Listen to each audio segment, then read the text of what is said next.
Assalamualaikum warahmatullahi wabarakatuh. Kami dari kelompok 3 akan mempresentasikan materi chapter 16 dari Akuntansi Keuangan Menengah 2, yang mana hari ini akan membahas chapter 16 yang berjudul Dilutive Securities and Earnings per Share. Dilutive securities atau sekuritas dilutif ini merupakan sekuritas yang dapat diubah menjadi saham biasa dan perubahannya berakibat pada pengurangan atau dilution laba per lembar saham. Contohnya adalah convertible bonds, convertible preferred stock, and stock warrants. Accounting for convertible bonds, yang pertama ada convertible bonds, yaitu obligasi yang dapat ditukar atau dikonversi dengan sekuritas lain selama periode waktu tertentu setelah dikeluarkan. Selanjutnya ada bondholders, yang dimana bondholders akan memperoleh manfaat berupa hak istimewa untuk menukar obligasi dengan saham. Biasanya hal ini dipilih oleh investor yang ingin memperoleh pendapatan bunga plus pilihan atau option untuk ditukar dengan saham apabila nilai saham mengalami kenaikan secara signifikan. Tujuan perusahaan mengeluarkan obligasi konversi adalah yang pertama, memperoleh dana tanpa memberikan hak kepemilikan. Yang kedua, memperoleh dana murah atau tingkat bunga obligasi konversi umumnya lebih rendah dibanding straight debt obligation.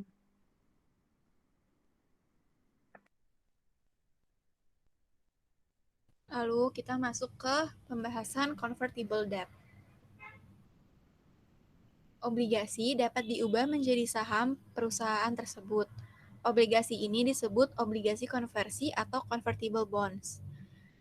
Rumusnya itu manfaat obligasi atau bunga dan pokok yang dijamin ditambah dengan keistimewaan ditukar menjadi saham atas kehendak pemegang saham.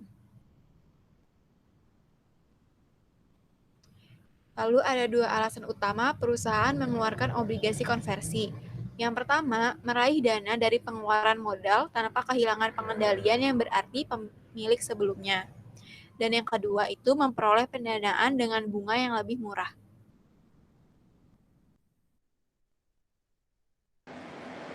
Lalu ada accounting for convertible debt.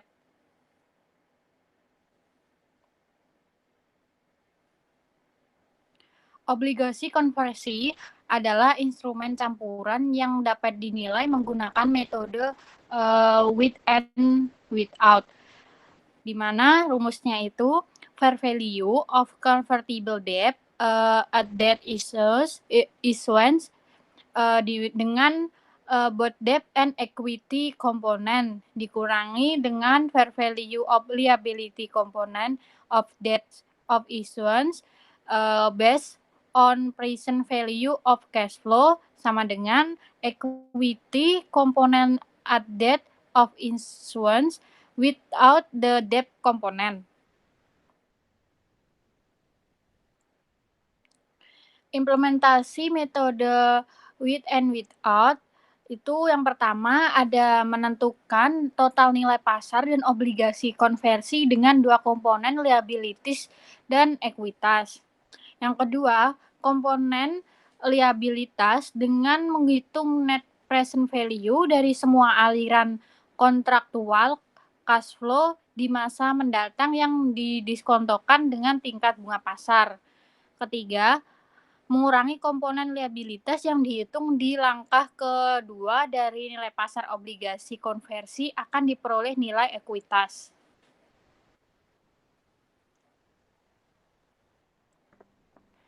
Lalu ada indus konversi.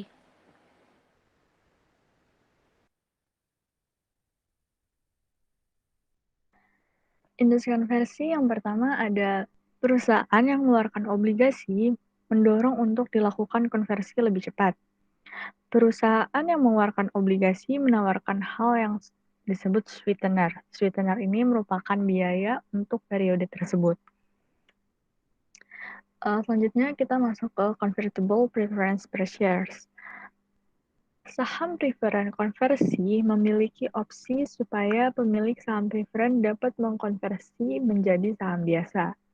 Nah, saham preferen konversi ini dilaporkan sebagai bagian dari ekuitas, yang mana bila saham preferen dikonversi atau dilunasi, maka tidak akan dilakukan pencatatan adanya laba atau rugi konversi atau pelunasan. Selanjutnya, kita masuk ke share warrant. Warrants merupakan sertifikat yang memberikan hak kepada pemilik untuk membeli saham dengan harga tertentu dalam waktu tertentu. Biasanya, ini digunakan dalam 3 situasi. Yang pertama, untuk membuat sekuritas lebih menarik. Yang kedua, pemilik saham sebelumnya memiliki preemptive right, yang dimana memiliki hak pendahuluan atau hak untuk didahulukan dalam membeli saham. Yang ketiga, yaitu untuk kompensasi manajemen dan karyawan. Warrants yang dikeluarkan bersama sekuritas lain biasanya dalam opsi jangka panjang untuk membeli saham biasa dengan harga yang telah ditentukan. Nah, umumnya warrants ini berumur 5 tahun, tapi terkadang juga ada yang 10 tahun. Lalu perusahaan menggunakan metode with and without untuk mengalokasikan penerimaan dari dua komponen. Kita masuk ke rights to subscribe to additional shares. Hak-hak saham atau shares right itu adalah pemegang saham yang memiliki hak istimewa preemptive atau preemptive privilege untuk membeli saham baru yang dikeluarkan sebanding dengan kepemilikan mereka. Nah, harganya itu biasanya kurang dari nilai pasar saat ini dan perusahaan hanya membuat entry memorandum.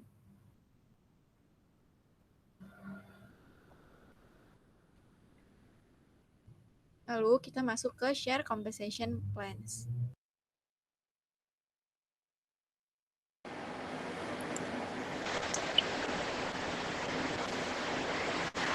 Opsi saham atau share option dikurangi opsi saham atau share option itu sama dengan memberi opsi kepada karyawan kunci untuk membeli saham biasa pada bunga tertentu selama periode waktu yang lama.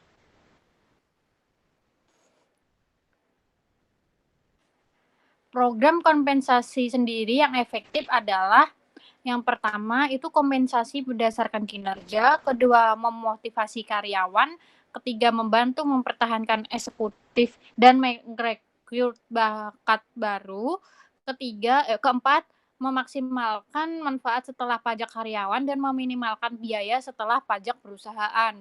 Terakhir, kelima, yaitu gunakan kriteria kinerja di mana karyawan memiliki kendali. Lalu ada the major reporting issue. Pedoman IASB mengharuskan perusahaan untuk mengakui biaya kompensasi dengan menggunakan metode nilai wajar. Berdasarkan metode nilai wajar, perusahaan menggunakan model harga opsi yang dapat diterima untuk menilai opsi pada tanggal pemberian.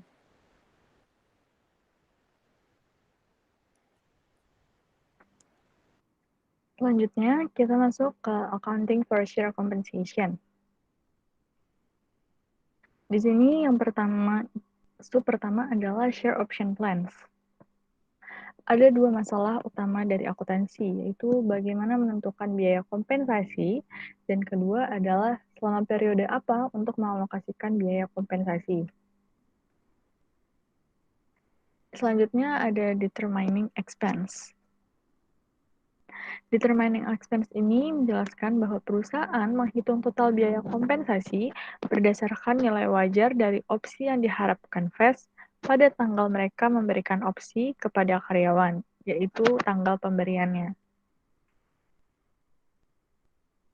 Lalu kita masuk ke allocating compensation expense. Kenali beban kompensasi dalam periode di mana karyawan melakukan layanan atau pada periode layanan. Terus ada adjustment. Setelah total kompensasi diukur pada tanggal pemberian, dapat diubah di masa mendatang. Hal itu tergantung pada Apakah penyesuaian tersebut disebabkan oleh layanan atau kondisi pasar?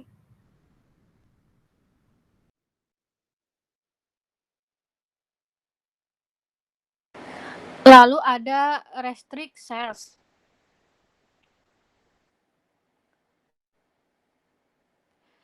Restrict shares sendiri adalah program saham terbatas yang mengalihkan saham kepada karyawan dengan tunduk pada kesepakatan bahwa saham tidak dapat dijual, dialihkan atau dijaminkan hingga vesting terjadi.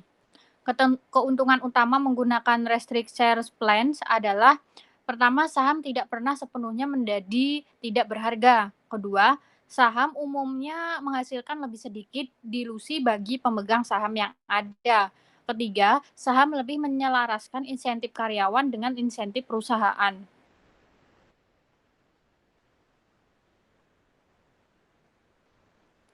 Lalu ada Employee Stock Purchase Plans atau ESPPS.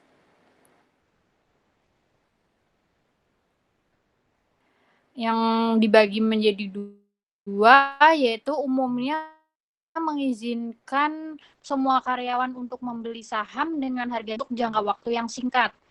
Kedua, dianggap sebagai kompensasi dan harus dicatat sebagai biaya selama masa kerja. Selanjutnya ada disclosure of compensation plans. Di sini perusahaan dengan satu atau lebih pengaturan pembayaran berbasis saham harus mengungkapkan yang pertama ada sifat dan luas pengaturan pembayaran berbasis saham yang ada selama periode tersebut. Yang kedua ada bagaimana nilai wajar barang dan jasa yang diterima atau nilai wajar instrumen ekuitas yang diberikan selama periode ditentukan. Yang ketiga, pengaruh transaksi pembayaran berbasis saham terhadap laba atau rugi bersih perusahaan selama periode dan posisi keuangannya. Kita masuk ke debate over share-based accounting. IASB menghadapi tantangan yang cukup besar ketika mengusulkan metode nilai wajar untuk akuntansi opsi saham, di mana ini tidak terlalu mengherankan mengingat bahwa metode nilai wajar menghasilkan biaya kompensasi yang lebih besar dibandingkan dengan model nilai intrinsik. Pelaporan keuangan yang transparan, termasuk pengakuan biaya berbasis saham, tidak boleh dikritik karena perusahaan akan melaporkan pendapatan yang lebih rendah. Jika kita menulis standar untuk mencapai tujuan kebijakan sosial, ekonomi, atau publik, pelaporan keuangan kehilangan kredibilitasnya. Lalu ada compute earning per share. Earning per share adalah pendapatan yang diperoleh dari setiap saham biasa. Nah, perusahaan melaporkan laba per saham hanya untuk saham biasa. Dan ketika laporan laba rugi berisi operasi yang dihentikan, perusahaan diwajibkan untuk melaporkan laba per saham dari operasi yang dilanjutkan dan laba bersih di muka laporan laba rugi.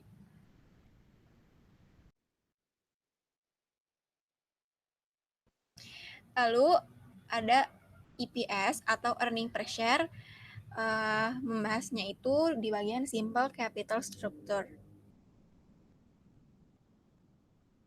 Simple structure ini hanya saham biasa. Tidak ada saham biasa yang berpotensi pada saat konversi atau pelaksanaan. Terus ada complex structure, termasuk sekuritas atau potensi saham biasa yang dapat berdampak dilutif pada laba per saham biasa. Dilutif berarti kemampuan untuk mempengaruhi EPS ke arah bawah. Lalu ada preference share dividend. Mengurangi dividen saham preferen tahun berjalan dari laba bersih untuk mendapatkan penghasilan yang tersedia bagi pemegang saham biasa. Rumus dari earning per share itu adalah net income dikurang sama preference dividends dibagi dengan weighted average number of shares outstanding. Dividen preferensi dikurangkan dari saham preferen kumulatif, baik diumumkan maupun tidak.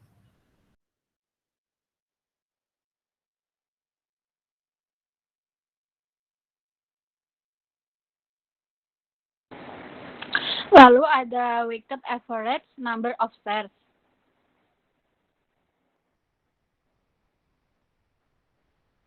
Next.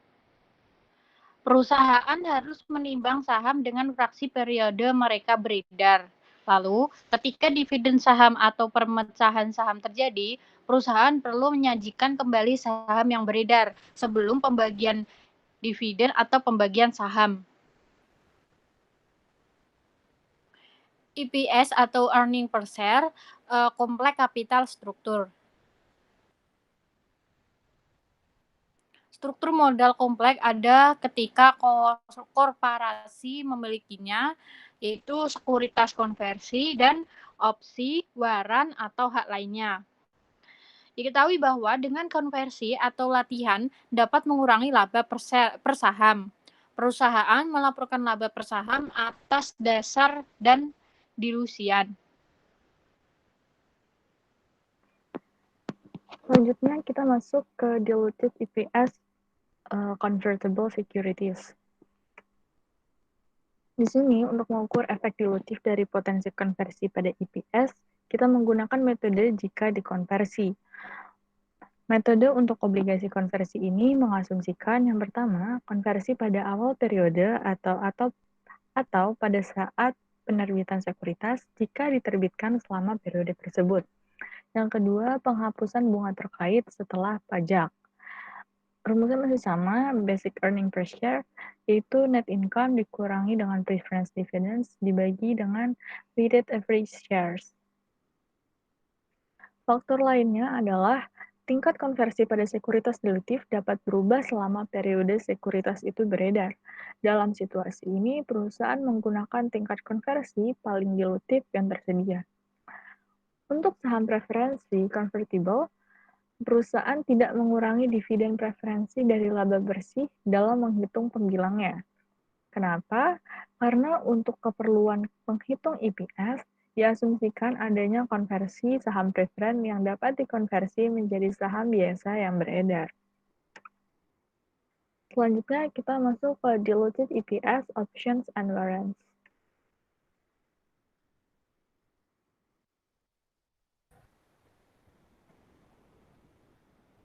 Untuk mengukur efektif dilutif dari potensi konversi menggunakan metode treasury share. Metode ini mengasumsikan perusahaan menggunakan opsi atau waran pada awal tahun atau tanggal penerbitan jika nanti, dan bahwa ia menggunakan hasil tersebut untuk membeli saham biasa untuk pembendaharaannya. Lalu ada contingently issuable shares, yaitu saham biasa dapat diterbitkan dengan sedikit atau tanpa pembayaran tunai setelah memenuhi persyaratan tertentu dalam perjanjian saham kontingensi. Lalu ada anti-dilution revisited.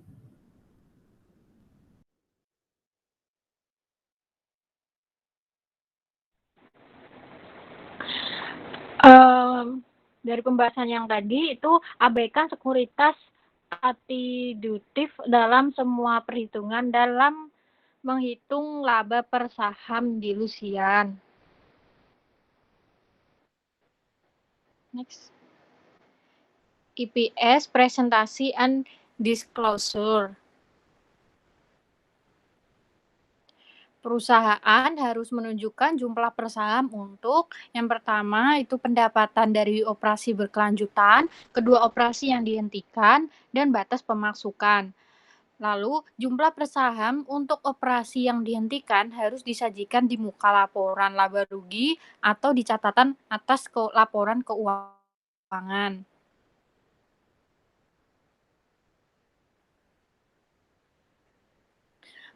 Kita akan membahas exercise dan problem chapter 15 tugas dari Pak Separta.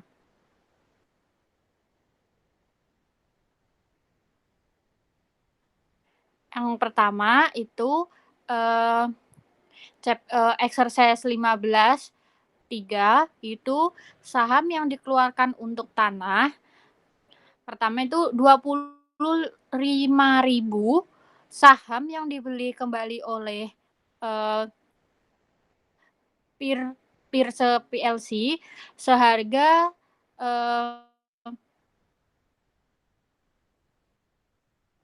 seharga 40 euro per saham ditukar dengan tanah yang belum dikembangkan yang memiliki penilaian sebesar 1.700.000 euro.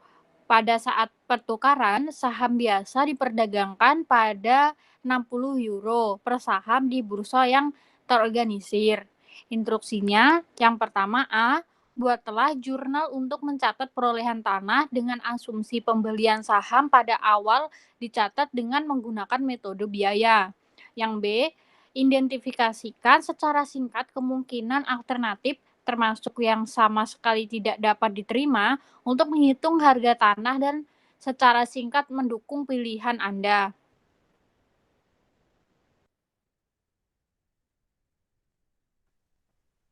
Untuk jawaban yang pertama, jurnalnya adalah Land terhadap Treasury Shares dan Share Premium Treasury.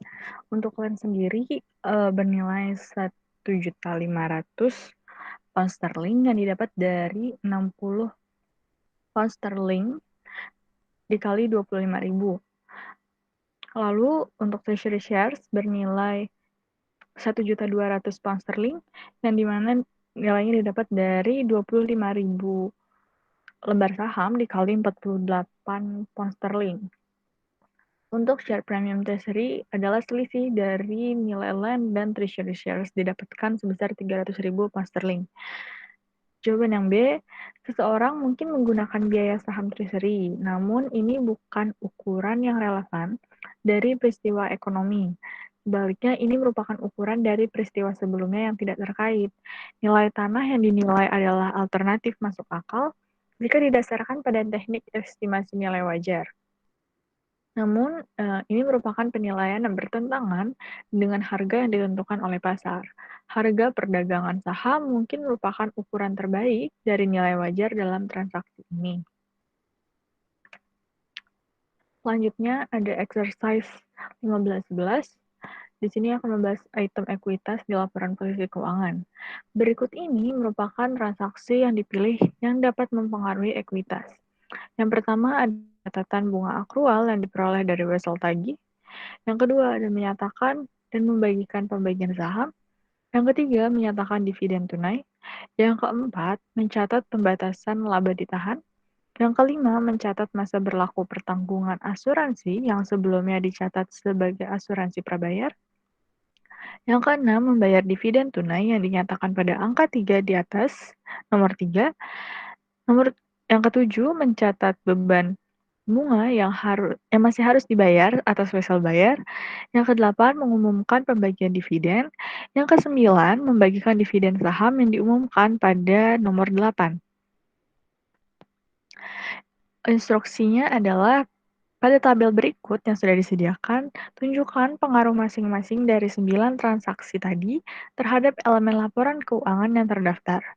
Kodenya adalah I jika mengalami increase atau kenaikan, D jika mengalami decrease atau penurunan, and I jika tidak memiliki efek atau non effect. Di sini item nomor 1 yang dimana pencatatan bunga akrual yang diperoleh dari wesel tagih menyebabkan increase pada aset, no effect pada liabilities, increase pada equity, no effect pada share premium, increase pada retained earnings, dan increase pada net income. Selanjutnya, item nomor 2 yang menyatakan dan membagikan pembagian saham menyebabkan tidak adanya efek pada aset, no effect pada aset, no effect pada liabilities, no effect pada equity, no effect pada share premium, no effect pada retained earnings, dan no effect pada net income. Selanjutnya, pada item yang ketiga, yang menyatakan dividen tunai, ini menyebabkan tidak adanya efek pada aset, menyebabkan increase pada liabilities, decrease pada equities, no effects pada share premiums, decrease pada retained earnings, dan no effects pada net income. Selanjutnya, item yang keempat, mencatat pembatasan laba ditahan, menyebabkan no effects pada aset, dan liabilities, equity, share premium, income. Selanjutnya di item kelima, mencatat masa berlaku pertanggungan asuransi yang sebelumnya dicatat sebagai asuransi prabayar. Di sini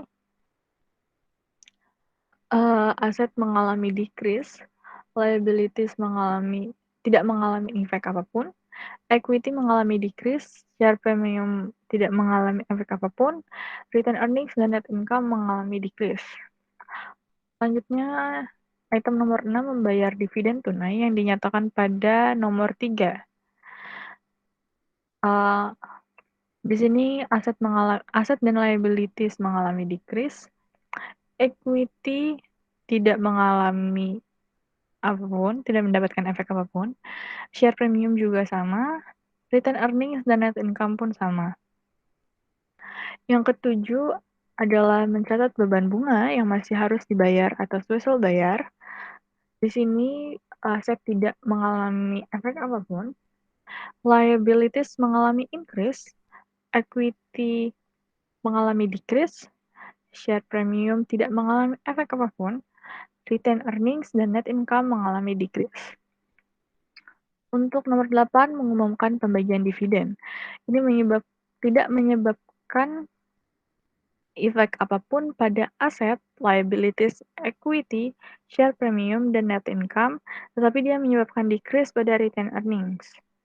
Yang terakhir adalah membagikan dividen saham yang diumumkan pada nomor 8.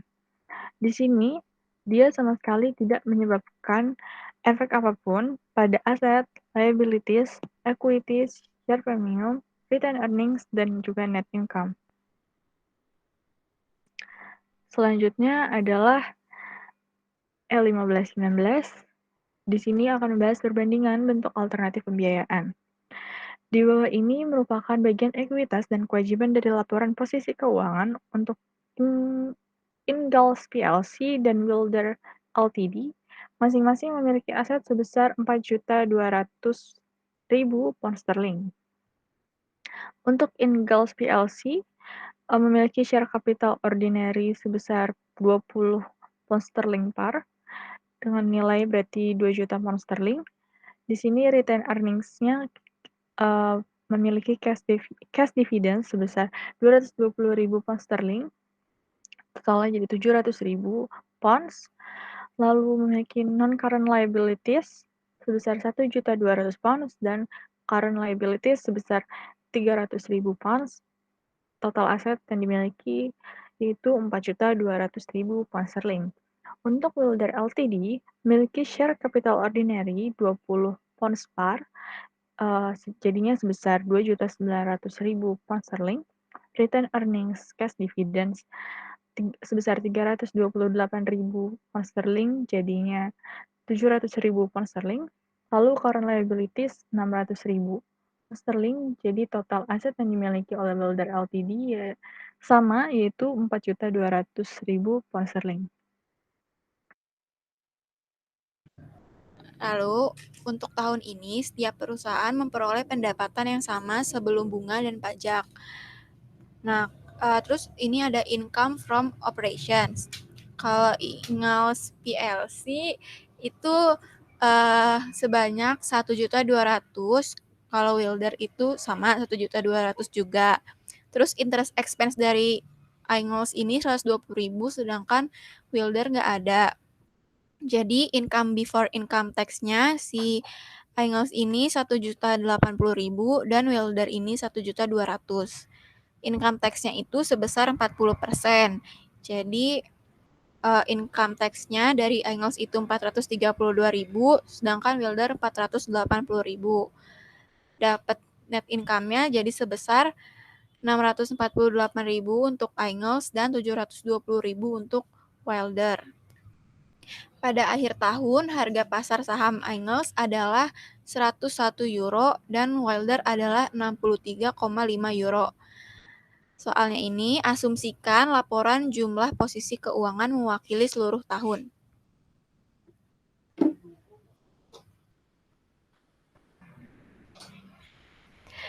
Instruksinya, yang A itu ditanya perusahaan mana yang lebih menguntungkan dalam hal pengembalian total aset. Yang B, perusahaan mana yang lebih menguntungkan dalam hal pengembalian ekuitas saham biasa. Yang C, perusahaan mana yang memiliki laba bersih per saham lebih besar. Tidak ada perusahaan yang menerbitkan atau membeli kembali saham selama setahun ini. Itu asumsinya. Yang D, dari sudut pandang laba bersih, apakah menguntungkan bagi pemegang saham Aingles PLC untuk memiliki kewajiban tidak lancar yang belum lunas? Mengapa? Dan yang terakhir, berapa nilai buku per saham setiap perusahaan?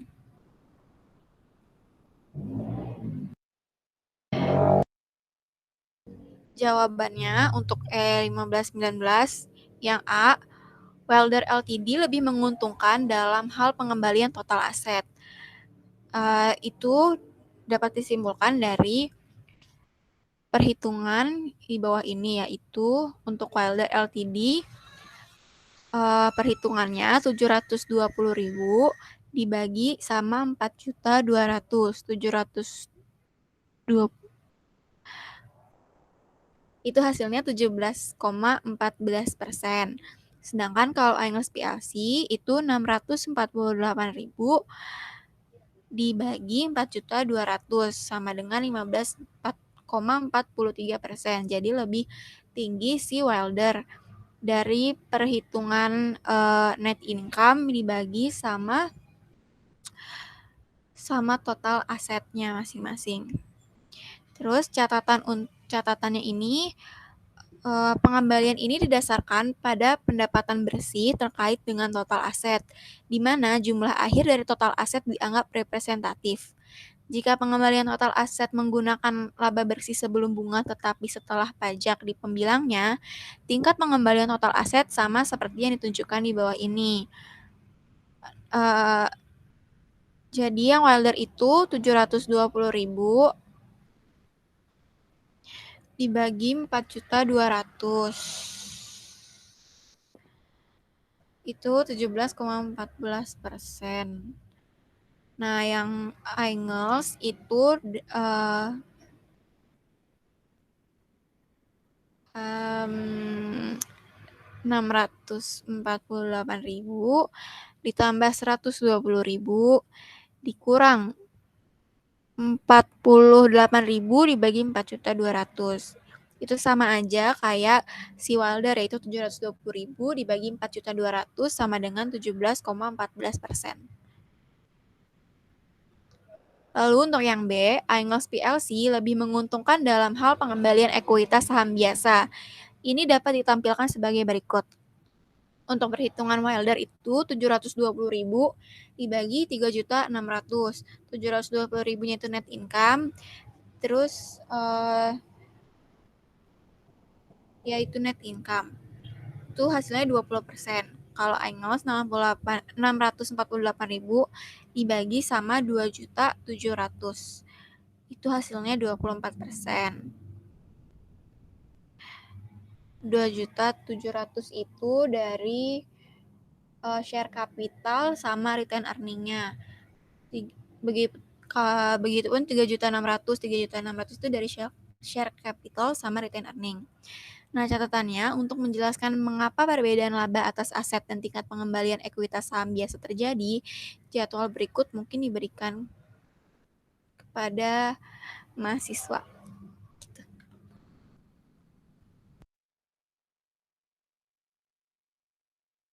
Nah, ini lalu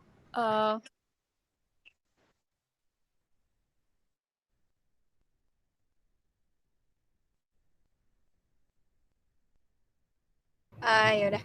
Jadi ini tadi yang dimaksud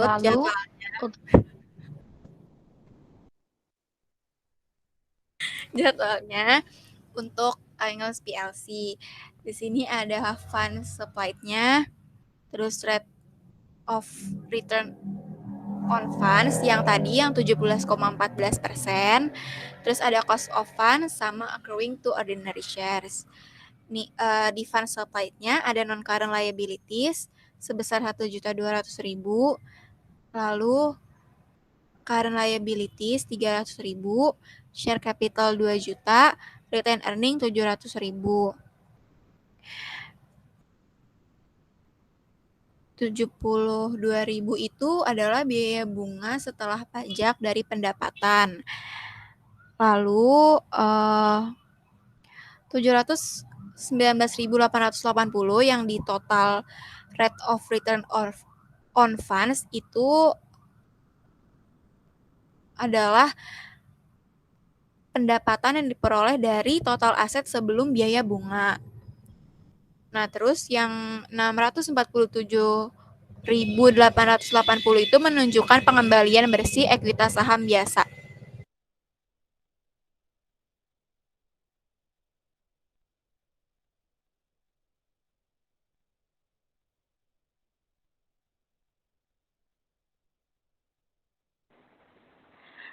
Yang jawaban untuk yang poin C itu Ingalls PLC memperoleh laba bersih per saham sebesar 6,48 yang didapat dari 648.000 dibagi 100.000. Lalu sementara Welder Ltd memiliki pendapatan per saham sebesar 4,97 didapat dari 720 dibagi 145.000. Ingalls PLC telah meminjam sebagian besar asetnya dengan biaya 10% dan telah menggunakan aset ini untuk memperoleh pengembalian lebih dari 10%. Kelebihan yang diperoleh dari aset yang dipinjamkan merupakan pendapatan pertumbuhan bagi pemegang saham dan menghasilkan pendapatan per saham yang lebih tinggi karena pembiayaan hutang. Ingalls PLC memiliki lebih sedikit saham yang beredar.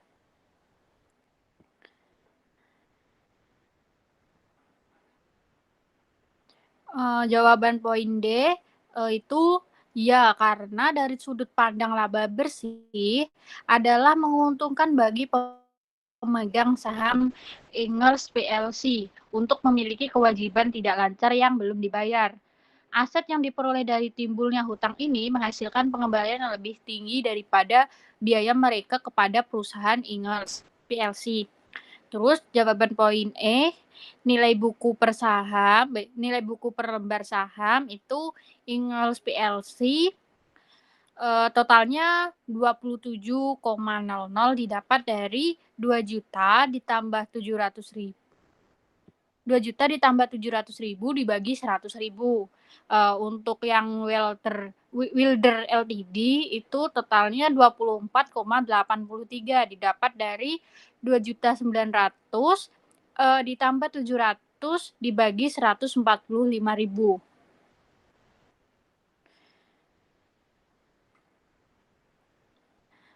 Lalu untuk yang problem 15.7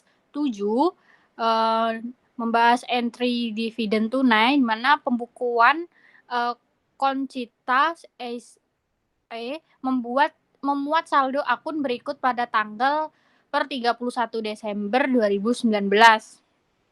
Di mana cash-nya itu 195.000, share capital yang ada preference 6% kumulatif dan non participating itu 50 dolar par yang totalnya 300.000. Lalu ada share capital di mana ordinary ini normal value-nya 300.000 share issue yaitu totalnya 1.500.000. Lalu ada share premium preference totalnya 150. Ada treasury ordinary yang ordinary-nya itu 2.800 share at cost yang totalnya 33.600. Lalu ada retained earning yang totalnya 105.000.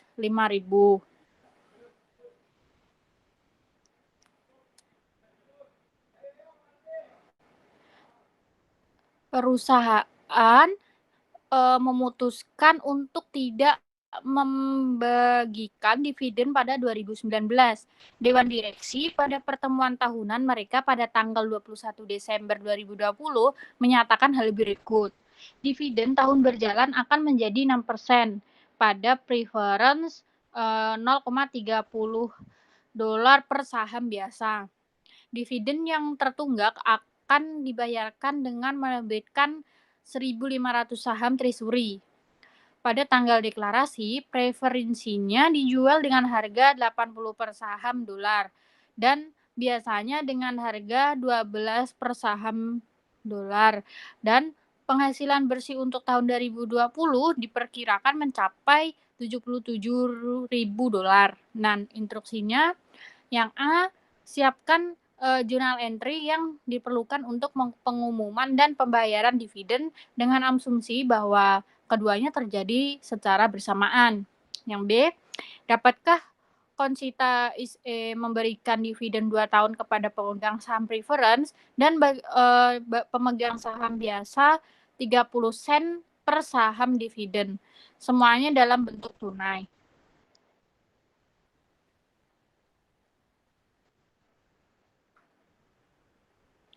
Untuk jawaban yang A, itu untuk preferensi dividen yang menunggak, itu jurnalnya return net earning terhadap treasury shares yang totalnya itu 18.000 didapat dari 1.500 saham treasury diterbitkan sebagai dividen.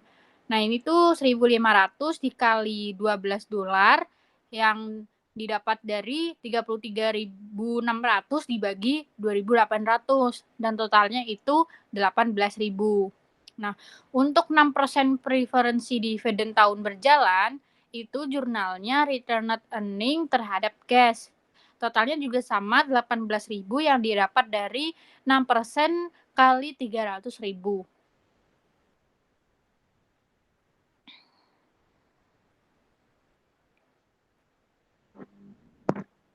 Selanjutnya, untuk per saham dividen biasa, jurnalnya yaitu retain earnings terhadap cash sebesar 89.610.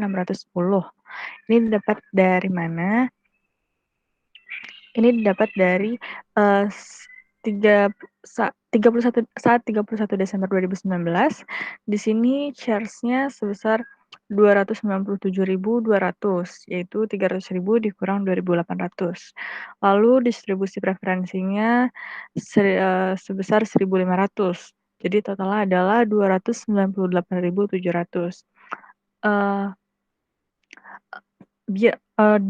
Besar dividen biasanya sebesar 0,3 per share-nya. Jadi 298.700 dikali dengan 0,3 per share, jadi dapat 89.610.